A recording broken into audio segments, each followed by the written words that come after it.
Ну, сегодня действительно последние дни предвыборной кампании.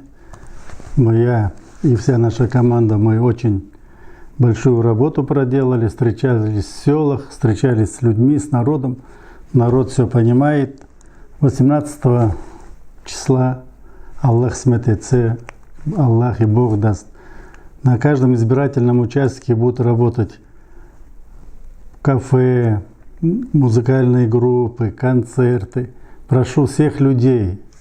Я считаю, что обязан каждый гражданин, живущий в Крыму, прийти на избирательный участок и дать свой голос. Харам Барлага, мы лично поддерживаем Владимира Владимировича Путина, над этим работаем. Для этого мы очень много объясняли, и есть действительно веские причины.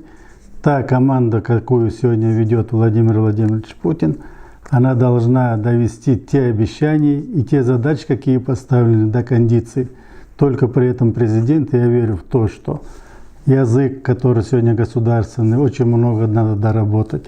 Сегодня очень много работы над тем, чтобы реабилитацию, которую нам дал президент, ее тоже нужно доработать, потому что вопросов очень много. Получение справки, прописки, гражданства. Я думаю, только при нем эти вопросы будут решаться.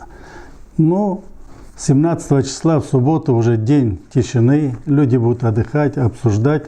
18 числа всех ждем на выборах. Аллах смететсе.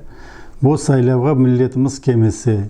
Ярын bizlerde bizning yashayishimiz nasıl olacak? Bu o'sgan bolalar, o'qigan bolalar ziynet almak kerekler, devletden bir olmak kerekler. Мы за то, чтобы мы все были на выборах, участвовали во всех структурах власти, и мы хотим жить спокойно, без единой войны. У нас чистое небо над головой, мы защищены.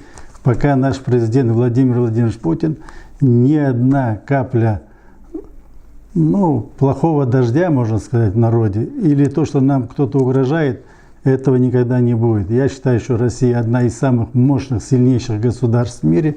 Мы живем под чистым мирным небом.